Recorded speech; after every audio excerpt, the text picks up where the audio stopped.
Hai persoas que transitan a historia.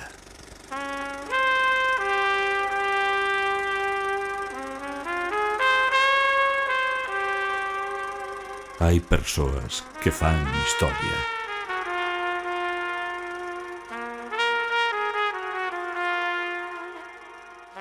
E tamén hai persoas que lle toman o pulso, que marcan o tempo da historia.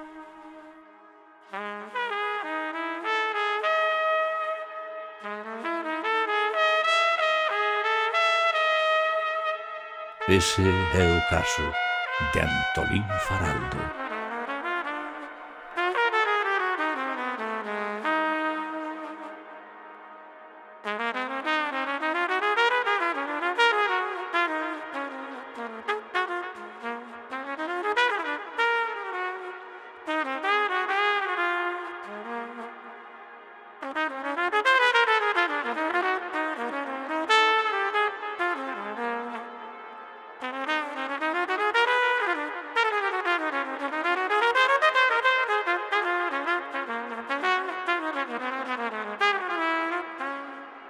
A historia de Antolín comeza na antiga provincia do Reino de Galicia, Betanzos. Nalgún momento, Santa María do Azougue proxectou a súa sombra sobre o pequeno Faraldo, nado nunha familia de varios irmáns, pero de escasos recursos. A sombra daquele edificio non foi o único manto eclesiástico que cubriu a Antolín desde ben pequeno.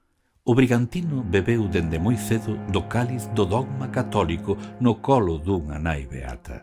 Algo que, xunto cos escritos do padre Feijóo que o esperaban en Compostela, marcaría o seu pensamento e a súa vida.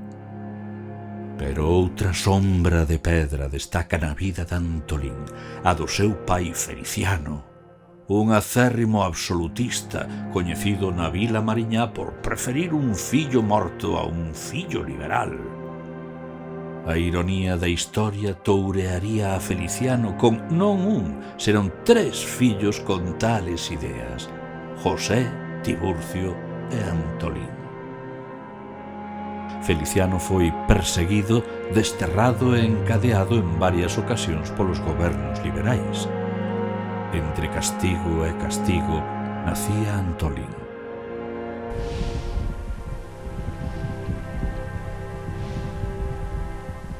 Feliciano nunca caería da burra do absolutismo, mais si caería dun cabalo, accidente que lle custaría a vida.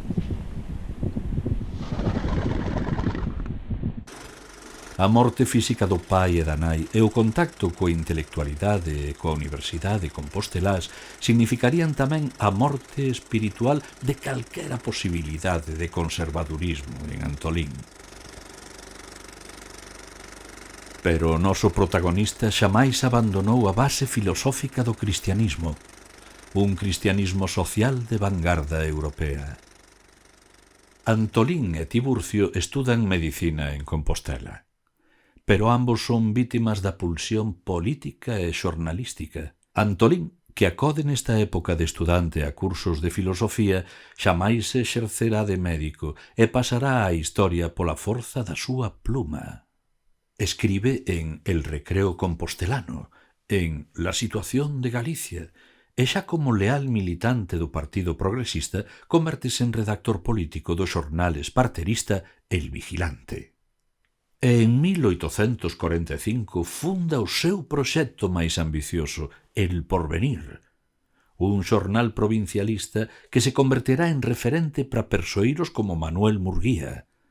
Faraldo consegue co seu xornalismo avanzar nunha das súas propostas políticas, a socialización das ideas.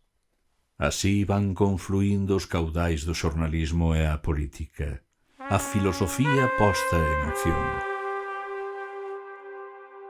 E chega 1846, chega a Revolución. Antolín é nomeado secretario do goberno galego. Os feitos revolucionarios do 46 terán a Antolín Faraldo como corazón ideolóxico e político. O brigantino, alistado como soldado raso, será o motor da tentativa provincialista fronte ao Estado e a coroa de España.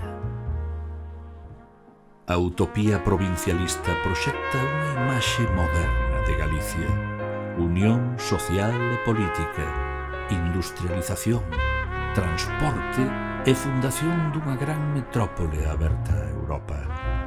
O provincialismo pretende redibuxar o mapa galego, incluindo na cartografía dun continente para o que mira con admiración e esperanza.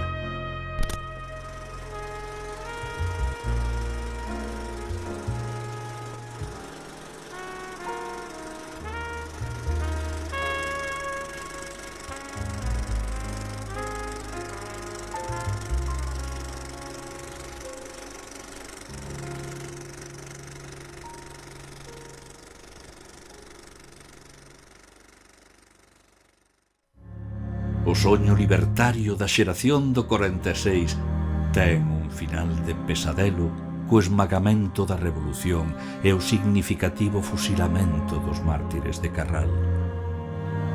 A Antolín só lle queda o exilio.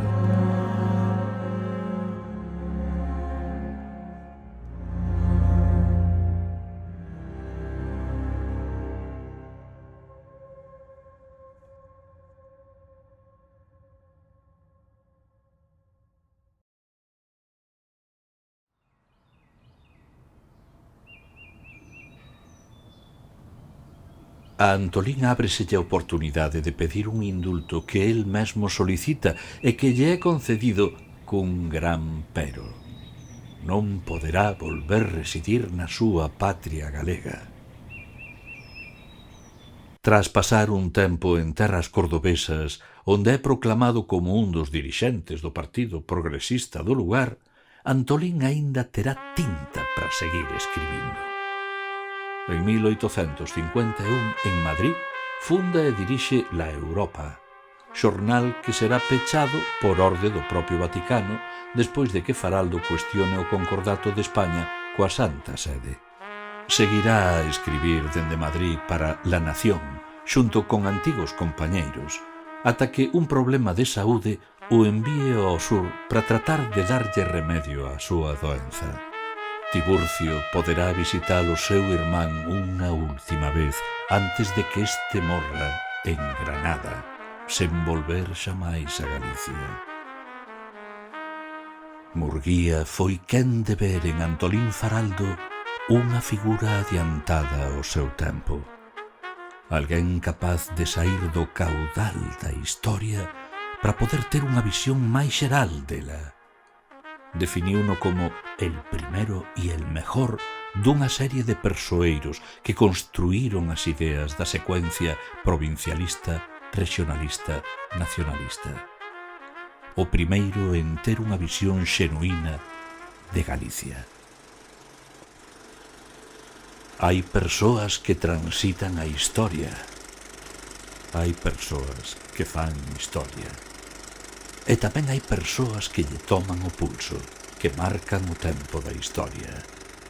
Ese é o caso de Antolín Faraldo.